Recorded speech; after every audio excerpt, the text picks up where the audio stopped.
Reporting is ordered, sir. You awake? Sorta. You forget your coffee? For once, I don't need it. I gotta talk to you about something. Okay. Hello everyone, welcome back to the suicide of Rachel Foster. As we are trying to figure out about this mystery, something not right in Rachel's story. I have to investigate the clues in Leonard's room and shed light. Okay.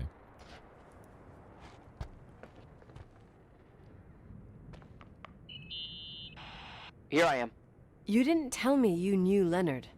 I thought we'd been through that. Let me finish. I spent the night going through his stuff, and I want to know what you think. About what? You obviously know more about this place than I do. About what went on here, since I left at least. What do you mean, you went through his stuff? What are you looking for? Someone calls me and says Rachel is alive. Then a lipstick appears out of nowhere. It feels like something weird's going on. Rachel is dead. That's what everyone says. But maybe the story deserves a second pass. There are too many gray areas. Look, the storm is dying down.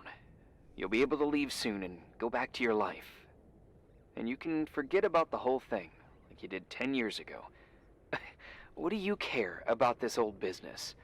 It's not worth losing sleep over just to play detective. I'm not busy at the moment. I want to follow my instinct. Haven't done it in so long, and it feels like things don't add up here. Okay, let me hear what you're thinking. If there's one thing Leonard taught me, it's that you gotta listen to what's buzzing in your head. First, it might just be a confusing noise, but if you connect the dots, then it starts making sense. And right now, I've got a beehive in my head. All right, let's go hunt some bees then. Alright. So. It shocked the entire building's heart. The principal told us today it felt like a huge weight heavy on our souls. We're a tight-knit community, and after this tragedy hit, everyone was struck pretty hard. We just want everyone to know that you're not alone and you can always find a family in the Helena High School. Okay, we need to find more clues. 16 years old, Rachel Foster has been found dead. Sheriff McDonald, it's suicide. We have her last words. So she dropped from the cliff. Okay.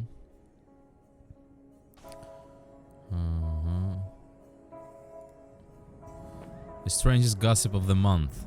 After 10 years, Glenda Ferguson, I saw Rachel in the Timberline Hotel. The 20-year-old girl from Great Falls claims she saw Rachel Foster, her schoolmate, suicidal in 1981 in a corridor at the first floor of the Timberline Hotel. But she ran away without saying nothing. Glenda revealed to the Daily Reports that she tried to approach her, but she went away. She also added, I don't know how it's possible, but it was definitely Rachel. This is just the last episode of the famous love and death story in the country.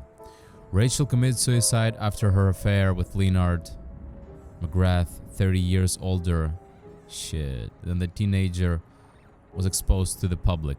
We tried to speak with Rachel's father, Shepard Foster, but he refused. Someone says that the young girl is still alive. Creepy. Follow our monthly update to find out more about the story and more. Okay. So, she's alive, she's a ghost. What is she? Okay.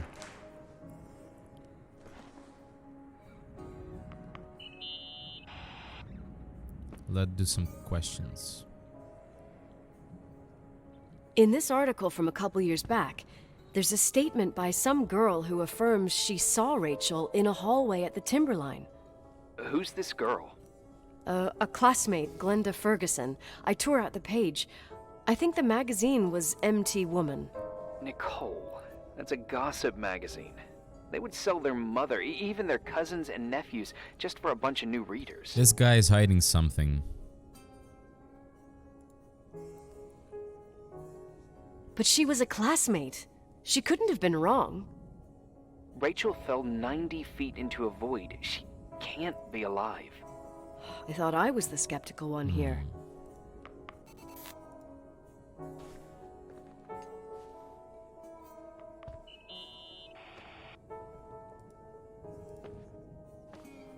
So, listen to this. Graphologists doubt the authenticity of the suicide note left by the girl. Who said that? An investigative journalist. The article came out a year after her death. You think it's a setup? Perhaps. Okay, I'll hear you out. Okay. Let's go another go at this. I found a copy of the local paper, dated December 29th, 1981, the day that the body was discovered. According to the forensics report, Rachel had been dead for days. She was 9 weeks pregnant. Yeah, that was the official version. Okay. What else? What else am I missing? Today I saw Rachel. What a prick.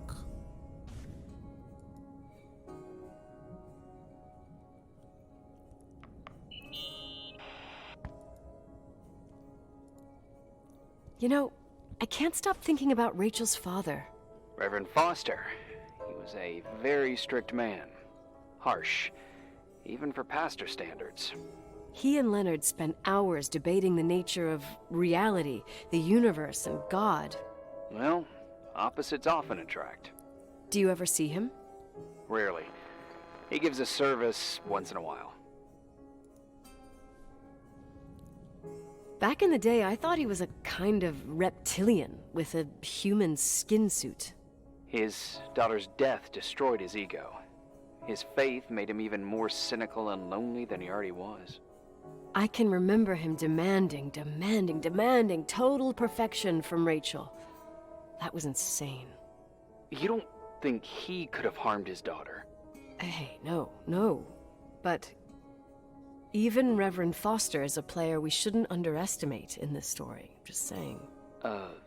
Right. Right. Okay. What about the lipstick?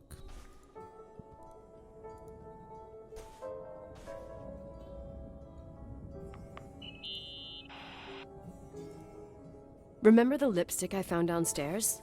Yep, you made a big deal about it. It doesn't smell. Should it? After they've been open for a while, lipsticks smell really bad. Maybe there's been other women. I mean... From what I gather, Leonard was a sort of recluse.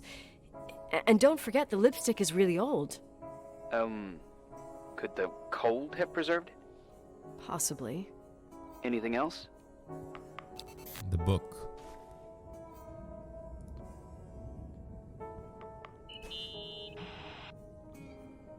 Hey, I found a book in Leonard's things. It's a collection of poetry, but it's got notes written in it. Did your father write them? What do they say?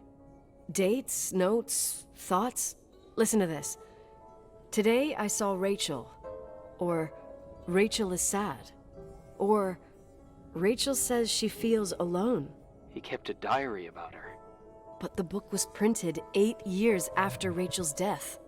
Do you mean it's like he was talking with Rachel after she died?